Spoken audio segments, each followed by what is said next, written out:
Leaders from the G7 group of wealthy nations have promised to punish any countries which help Russia evade sanctions. The announcement was made on the first anniversary of the full-scale invasion of Ukraine, with Russia having new sanctions imposed. The German Chancellor Olaf Scholz said Russia's activities would be closely monitored as more sanctions come into force. We must keep up the pressure so that Russia returns to international law and eventually sits down at the negotiating table. Of course, this also includes economic pressure. We in the G7 are united in continuing to closely coordinate our sanctions while closing loopholes. Today, we have committed ourselves to further joint measures. With more details, here's our Europe regional editor, Paul Moss. The tone of the announcement was certainly severe. Any countries, it said, which helped Russia get round sanctions would face severe costs. What those costs would be wasn't spelled out, but the strength of the threat reflects the depth of the problem. Wide-ranging sanctions have been imposed on Russia, and new ones have just been announced, but there have been repeated reports of companies and countries buying Russian products and then selling them on with their origin hidden. Plugging that hole is the tricky task which the G7 has now effectively set for itself. Earlier, Ukraine's allies offered more support. The US said that it would provide another $2 billion worth of weaponry. Meanwhile, Poland has delivered Ukraine its first Leopard tanks, and Sweden has joined the growing list of countries promising to send the Leopard 2 model. The Ukrainian President Volodymyr Zelensky held a news conference in Kyiv, and he had this message for Moscow: respect our rights to live on our land, get out of our territory, stop bombing us, stop killing civilians. And he went on to say that he was confident of victory. I believe that each of us and a partner in our country will remain strong, remain a strong fist. And if our partners are united for our victory, because that victory will happen, and if all of us will perform our tasks, then we will have victory. Well, on Thursday, some of those partners helped pass a resolution at the UN General Assembly calling on Russia to immediately withdraw from Ukraine. Mr. Zelensky went on to appeal to nations less forthright in their support, like China and those in parts of Latin America and Africa. Paul Adams is our diplomatic correspondent, and I asked him how well the international support for Ukraine is holding up. Well, I think the vote at the UN General Assembly would have come as quite a relief to Ukraine's Western backers. They might have anticipated that Russia's efforts to kind of, drive a wedge, to persuade the Global South in particular to stay on board with Moscow's position might have paid off. In fact, that was one of the better results for Ukraine and its Western backers. 141 countries backing that resolution. That was a pretty resounding success.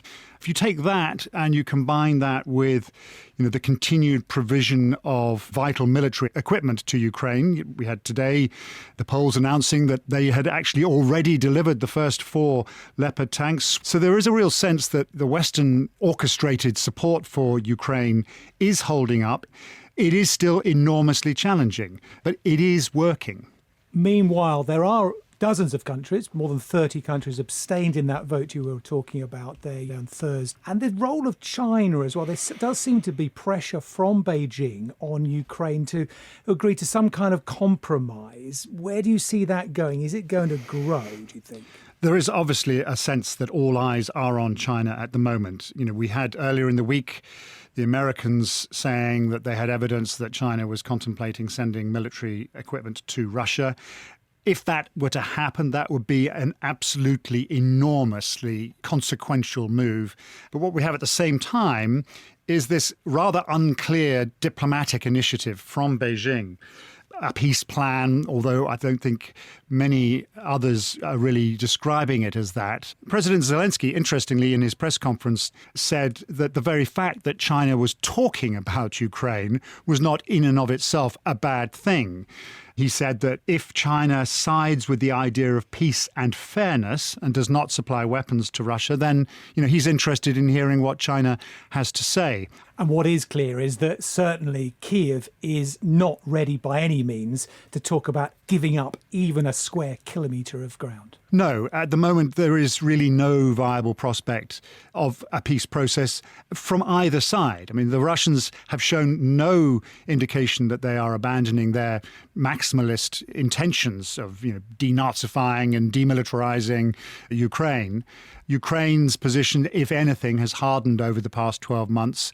There was a time, for example, when President Zelensky talked about putting the idea of Crimea on ice for sort of 10 years and so forth. At the moment, the narrative from Kiev is Russia has to get out of all sovereign Ukrainian territory. Paul Adams. Ukraine's Foreign Minister Dmytro Kuleba has told the UN Security Council that a resolution passed on Thursday by the General Assembly should be the basis for any peace plan. The resolution, supported by an overwhelming majority of members, calls for Russia's full and immediate withdrawal from Ukraine. Addressing the Council, the UN Secretary-General Antonio Guterres repeated the costs of the ongoing war. Life is a living hell for the people of Ukraine. An estimated 17.6 million people, nearly 40% of the population of Ukraine, require humanitarian assistance and protection. The crisis has erased 30% of pre-war jobs. The World Food Programme estimates that nearly 40% of Ukrainians are unable to afford or access enough food.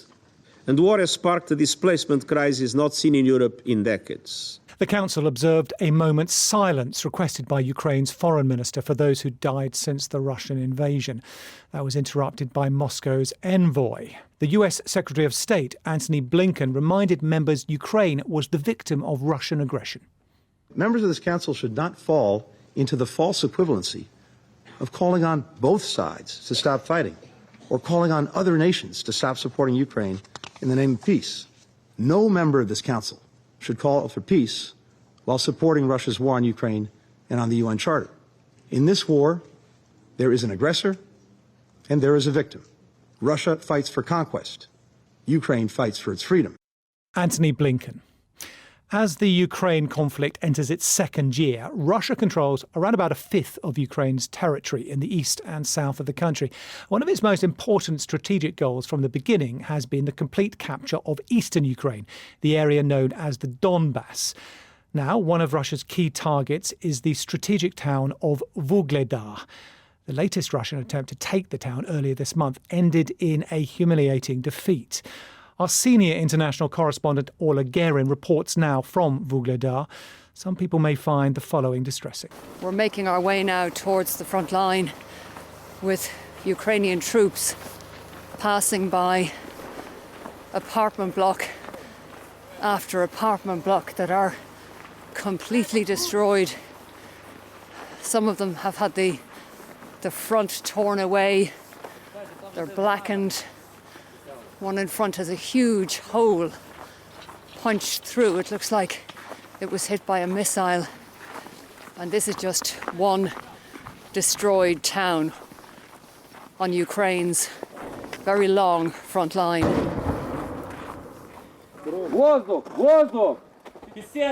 Plane!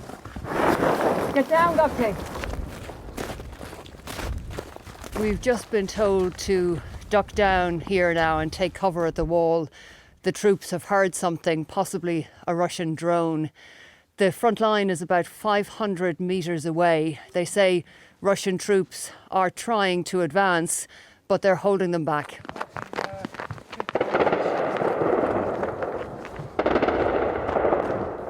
How heavy is the fighting around the city now? It's difficult, says the commander, whose code name is Beast. People are on their feet for 20 hours. The fighting goes on around the clock. I can't say more. It's secret.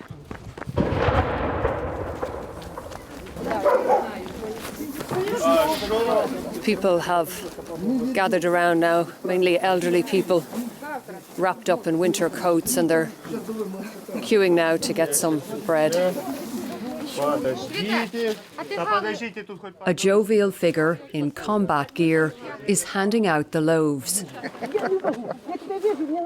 He's an evangelical pastor called Oleg Tikachenko. Twice a week he brings aid and solace to the few hundred souls who remain in Vuhledar without heat or light. Pastor Oleg, you've been giving bread to the people. You've been hugging some of them, talking to them.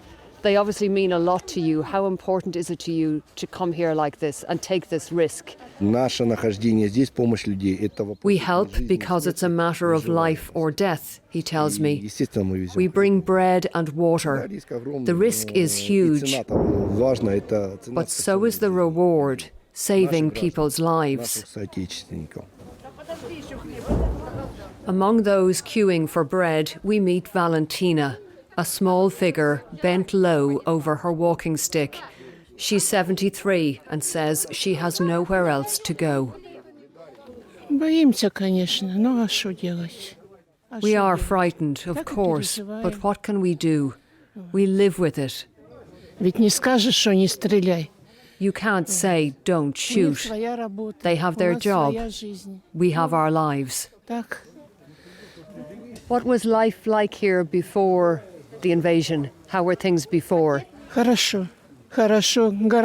was good. The town was quiet, calm and clean. People worked. We had money. What can I say? It was a good town. But now it's a battlefield.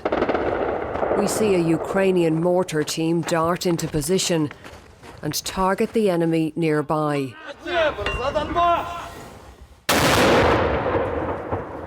1 year on, the Russians aren't winning here, but they aren't giving up either. And they still hold almost a fifth of Ukraine. Oleg Garin reporting. As we heard earlier from the UN Security Council, millions and millions of Ukrainians have been affected by the war.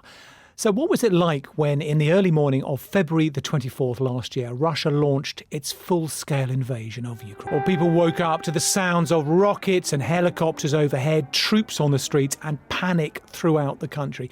Many people rushed to leave. These women recalled that morning and what it was like for them and their families.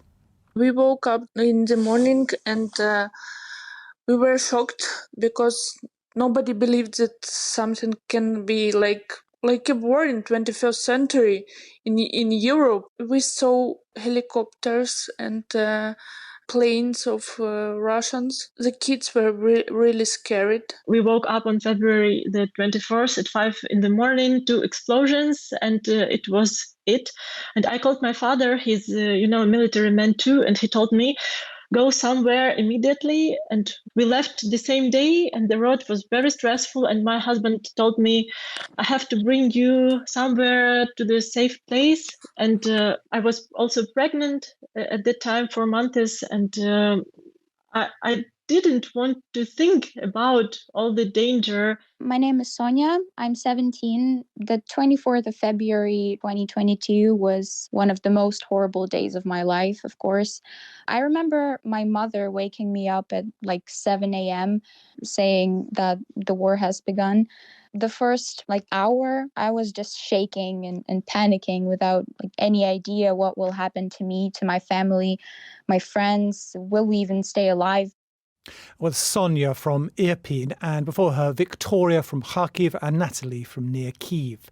Well, despite the international criticism, sanctions and the military setbacks Russia has faced over the last year, Moscow remains defiant. The BBC has been hearing from some Russians and got their views on the conflict in Ukraine. My expectations? I want this to be over as soon as possible. Of course, we're waiting for Russia to win in the special military operation. The whole world is against us. NATO countries are fighting us through Ukraine, supplying equipment to the Nazis. We're looking forward to winning this year, hopefully. The sooner the better for this to end. I really want peace. I really want it all to end as soon as possible. Too many victims, morally speaking and materially. We pensioners feel it all. With more on the Russian perspective, our Russia editor Steve Rosenberg reports from Moscow. Did give an update on Russia's offensive in Ukraine, but they didn't focus on the anniversary, and they glossed over the fact that President Putin's special military operation had failed to achieve what the Kremlin had expected a year ago, a swift victory. Quite the opposite. Over the last 12 months, the Russian army has suffered heavy losses. A few days ago, a talk show host on state TV admitted that a huge number of people had been killed. There was no end in sight, she said, to the conflict. And what of the man who ordered the invasion? What is Vladimir Putin thinking? What is he planning? Well, from the speeches he's been making, the Kremlin leader seems to think that although the invasion went badly wrong, Russia has the resources and the staying power to ultimately secure victory over Ukraine and over the West. Many Russians still support him and believe the Kremlin's false narrative that Russia is not the aggressor and that the West is out to destroy Russia. And so Mr. Putin is planning to push on and is ready to escalate, if necessary, to achieve his goals. No sign of any Kremlin U-turns. This Russian president isn't for turning. From February 2022, Russian forces unleashed a campaign of war crimes, torture, deportation and violence upon the entire territory of Ukraine in an assault that had its origins years before, starting with the annexation of Crimea in 2014 and occupation of areas of Luhansk and Donetsk oblasts in the east of Ukraine. After an attack which stalled and finally ground to a halt by the end of the summer, the Ukrainian armed forces pushed their adversaries back in the north and across the river Dnipro in the south. Now, Western nations promise more and more material, while the Russian army struggles in the Donbass and continues to bombard civilians. Both sides are racing against time, with Russia desperate to achieve its strategic goals before Ukraine counterattacks, with a host of donated weapons from its allies around the world. With me to discuss the impact of the full-scale invasion of Ukraine, Europe and the world, it's a pleasure to welcome Associate Editor of the Telegraph for Defence, Dominic Nicholls, our Associate Comment Editor, Assistant Comment Editor even, Francis Durnley, former Ukrainian MP Aliona Hilovko, and novelist and poet Oksana Zabusko. Thank you very much, all of you, for joining us today. Dom, can I start with you? I'd like each of you to give a summary of your thoughts on the past year. You've been looking at the military impacts of the full-scale invasion. What stood out to you in 2022 and 2023? Yeah, well, thanks, David. I think it was amazing how poorly Russia planned this war. Now, we know that Russia wanted to have a lightning advance and to take Kyiv within days, and then the rest of the country would fall. That's the strategy. That strategy didn't work and has been shown not to work. But regardless of that, the way they did it was completely against what you would expect a professional military force to do. Russia attacked with basically 5 armies. There were 3 land armies, one in the north, one in the south, one in the east.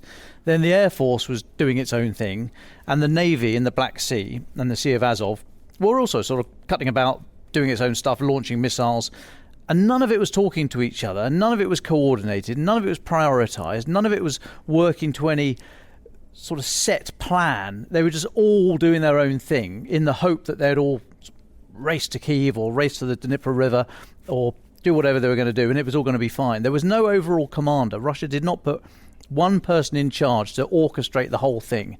And we saw it run into the sand. We saw the stout resistance that grew very, very quickly, that held these forces back after some land grab. And then the weeks that followed after the initial invasion on February the 24th, they were eventually pushed back. Russian forces were pushed out of the north of the country and the east of the country. The Air Force realised that it hadn't knocked out the Ukrainian Air Force and therefore didn't have command of the skies to allow it to do whatever it wanted to do. And what it wants to do is give the freedom of action to the ground forces underneath it. So that didn't work.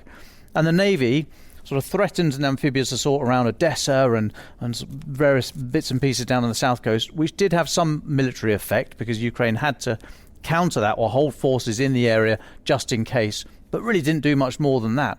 And the whole thing just wasn't working together as a well-oiled machine. It was 5 disparate parts.